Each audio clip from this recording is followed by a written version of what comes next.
Bonjour à tous, Osni de la société Splinter 3D. Aujourd'hui, on vous fait une deuxième vidéo concernant les rats. D'accord? Donc, on va répondre à 5 questions essentielles concernant les rats.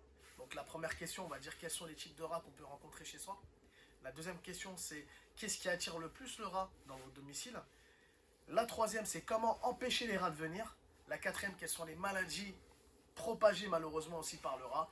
Et la cinquième question, comment reconnaître une présence ou une infestation de rats. Donc les 5 questions à laquelle on va répondre. On va essayer de. On a fait un petit effort pour la deuxième vidéo, on a investi un petit peu sur un micro, j'espère qu'on nous entendra un petit peu mieux.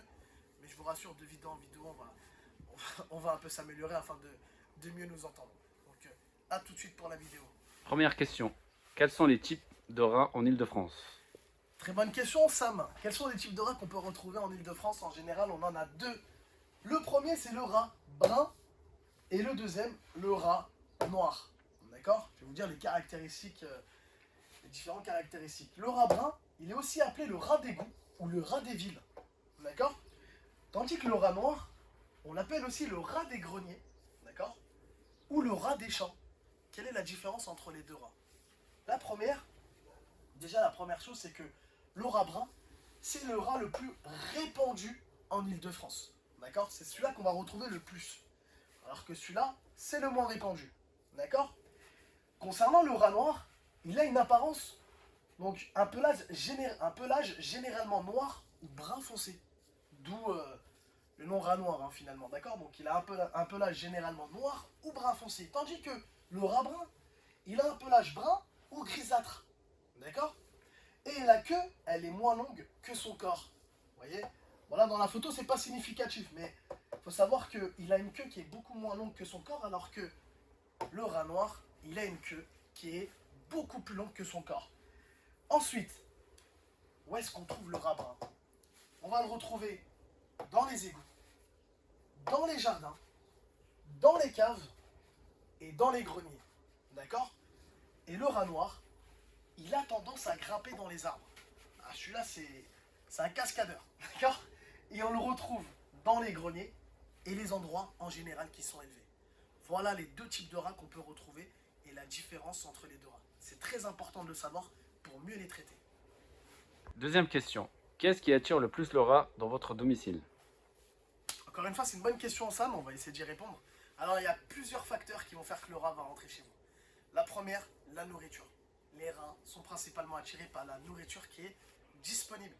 C'est pourquoi il ne faut jamais laisser de la nourriture comme ça un peu partout, d'accord? Il faut les ranger dans des récipients hermétiques, d'accord? Et de nettoyer régulièrement les surfaces où vous préparez et consommez de la nourriture. Donc ça, c'est la première chose. La nourriture, le rat, s'il voit qu'il y a de la nourriture, il va venir, d'accord? La deuxième chose qui va faire que le rat va être attiré pour venir chez vous, c'est l'accès à l'eau. Les rats, ils ont besoin d'eau pour survivre. Comme tous les animaux de la planète, finalement, on a tous besoin d'eau. Donc, ils seront attirés par les sources d'eau disponibles, d'accord? Donc, il ne faut pas laisser de fuite d'eau chez vous ou de l'eau qui stagne. Hein, c'est important parce que lui, il va voir ça, il va être attiré et puis il va dire à ses amis, bah écoutez, je vous ai trouvé un bon plan, il y a de la nourriture, il y a de l'eau, donc c'est très bien, d'accord? Ensuite, il y a les abris et la chaleur.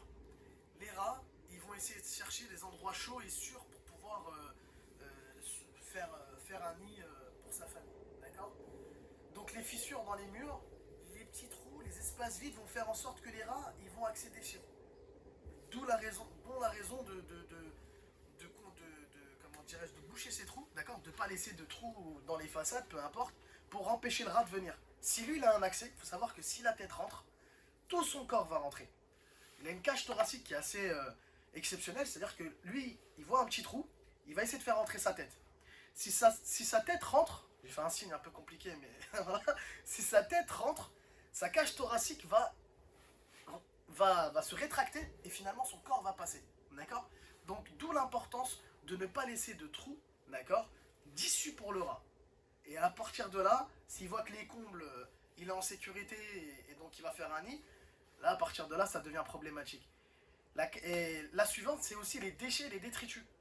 Plus vous allez laisser, alors si vous habitez en maison, vous allez laisser vos déchets devant chez vous, d'accord? Et plus le rat va être attiré par ces déchets, donc il sera susceptible de venir. Parce que le rat, il voit peut-être mal, donc il voit à peu près à 10 cm, et il a un excellent odorat. Donc il va être attiré par les déchets. Donc il faut faire très attention aussi aux déchets pour éviter que les rats viennent. Donc sortir les déchets que lorsque finalement les personnes qui viennent récupérer les poubelles voilà, la veille pour le lendemain, mais vraiment faire attention à ça. Ensuite, la végétation qui est dense. Si vous laissez votre jardin avec une herbe haute, un peu d'arbres et tout, c'est ce que j'ai pu voir, c'est ce qu'on a pu constater moi et Sam chez certains de nos clients, et ben les rats ils peuvent se trouver refuge sur l'herbe qui est haute, au niveau des buissons. Donc faites attention à votre jardin. Tondez la pelouse, prenez-en soin pour éviter que les rats puissent se réfugier. D'accord? Donc ça, c'est les choses essentielles qui peuvent attirer les rats. Il y en a d'autres, d'accord? Mais ça, c'est vraiment les choses les plus importantes à savoir. Troisième question. Quelles sont les maladies propagées par le rat? Alors, les maladies propagées par le rat, elles sont plus... Il y a beaucoup de maladies qui est malheureusement propagées par le rat, des maladies qui sont assez graves. Aujourd'hui, je vais vous dire les maladies qui sont proposées par le rat, mais je ne vais pas vous parler de symptômes. C'est pas mon domaine. Seuls les médecins pourront vous dire les symptômes qui sont reliés à ces maladies. D'accord? La première, la leptospirose. Je l'ai noté au tableau. C'est une maladie qui est propagée par le rat. En général, quand vous rentrez en contact avec l'urine de rat ou avec l'eau qui a été contaminée par l'urine de rat, la maladie, la leptospirose, est une infection bactérienne. D'accord? La deuxième maladie que le rat propage, c'est la salmonellose. Je vais y arriver. Hein. Salmonellose qui est ici marquée au tableau. Donc c'est une maladie, une infection toujours bactérienne.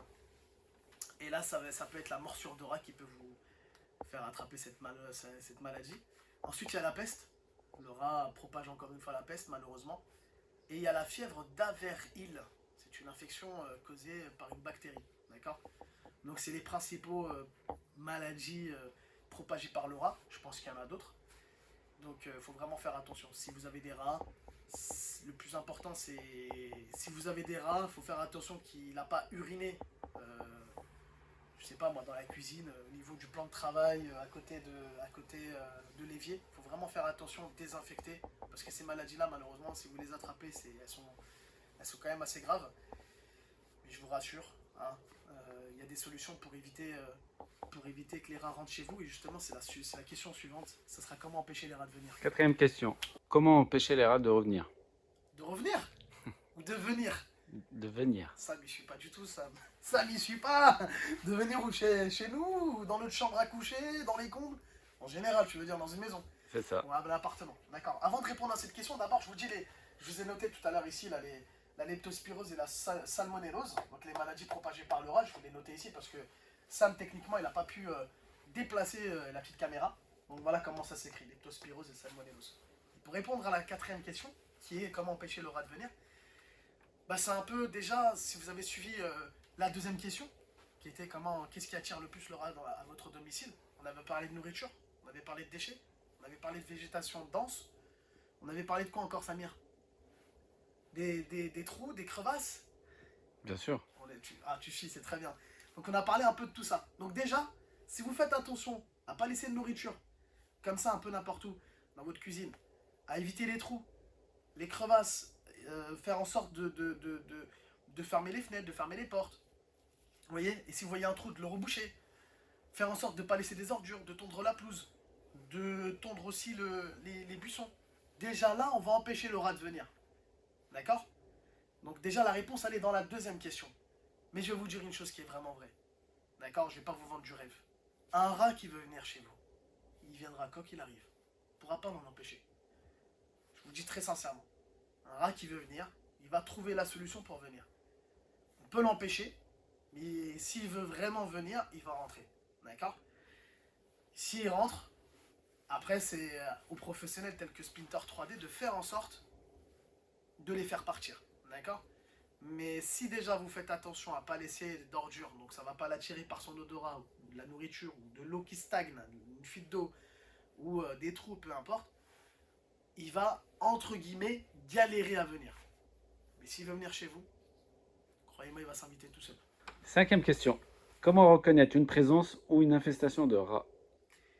Alors, comment reconnaître une présence ou une infestation de rats? Sincèrement, vous allez le savoir. La première des choses, vous allez peut-être sentir s'il a uriné. Il faut savoir que vous allez le sentir, l'urine de rat. Et je peux vous assurer que la première fois que vous allez sentir l'urine de rat, vous n'allez jamais l'oublier. Tellement c'est une odeur un peu compliquée. Donc déjà, par ses crottes, donc ses excréments, son urine éventuellement, et des fois, la plupart du temps même, si par exemple il est dans les combles, vous allez les entendre bouger. C'est assez impressionnant. Vous allez croire qu'il y a un fantôme au niveau des combles, alors que non, ce sont des rats qui sont en train de s'amuser en haut. Donc vous allez entendre des bruits. Si vous avez un mur en BA13, il peut être caché dans vos murs, hein, donc sous la laine de verre. Donc vous allez le voir bouger tout au long des murs. Il faut savoir qu'il mange des fils électriques. D'accord? Donc ça ronge, c'est un rongeur. Donc vous allez l'entendre. La présence, sincèrement, vous allez comprendre qu'il y a une présence, voire une infestation. Et le rat se reproduit très très vite. Donc il suffit d'un rat mâle et d'une femelle, et ça en fait une famille formidable, si vous voyez ce que je veux dire. Et à partir de là, vous allez les entendre de plus en plus. Mais je vous rassure, il y a des moyens pour pouvoir les éliminer dans un premier temps et faire en sorte qu'ils ne reviennent plus. Donc voilà. Est-ce que j'ai répondu à la question, Sam? Oui, Parfait? très bien. Magnifique. Donc voilà. Comment reconnaître une infestation ou une présence? Croyez-moi que vous allez le savoir très rapidement qu'il y a des rats chez vous. Très rapidement. Les bruits qu'il y a au niveau des combles et des murs, vous allez l'entendre. Et vous n'avez plus qu'à voir nos vidéos comment faire pour les en empêcher. Alors j'espère avoir répondu aux 5 questions les plus importantes concernant le rat. Hein, j'espère que vous en avez appris des choses. N'hésitez pas à nous poser des questions dans les commentaires. On sera là pour vous y répondre. N'hésitez pas à aller sur notre site internet qui est le www.splinter3d.fr. Vous avez des blogs, vous avez des forums à questions et clairement vous avez toutes les questions relatives au rat. Souvent le site on le réactualise assez souvent pour mettre les questions les plus courantes. D'accord? On va faire d'autres vidéos derrière. Donc on va aller chez des clients directement et on va vous montrer comment dans les prochaines vidéos concernant le rat, comment on fait pour traiter une infestation de rat. D'accord? Vous allez voir comment on procède. Il y a beaucoup de techniques. Il faut savoir que le rat est assez intelligent, qu'il n'y a pas de one shot. Je ne vais pas venir et vous les faire partir d'un coup, c'est faux, ça n'existe pas. Le rat est très intelligent, ça marche pas. Il n'y a pas une technique pour le rat. On s'adapte au rat qu'on a en face de nous. Qu'il soit déjà rat brun ou rat noir, mais en fonction des rats bruns et des rats noirs, il y en a qui ont beaucoup d'expérience. Donc c'est pas une partie, c'est une partie d'échec. Donc nous ce qu'on fait, c'est qu'on fait tout pour vous les éliminer. On dit satisfait ou refait, donc clairement, et vous donner quelques astuces pour pouvoir les éliminer si toutefois vous en avez. N'hésitez pas à vous abonner, il y a d'autres vidéos aussi qui arrivent concernant les cafards, les frelons asiatiques, les punaises de lit, on va en refaire encore. Et n'hésitez pas surtout à nous partager, nous donner de la force, et je vous remercie de nous avoir suivis, et je vous dis à très bientôt. Au revoir.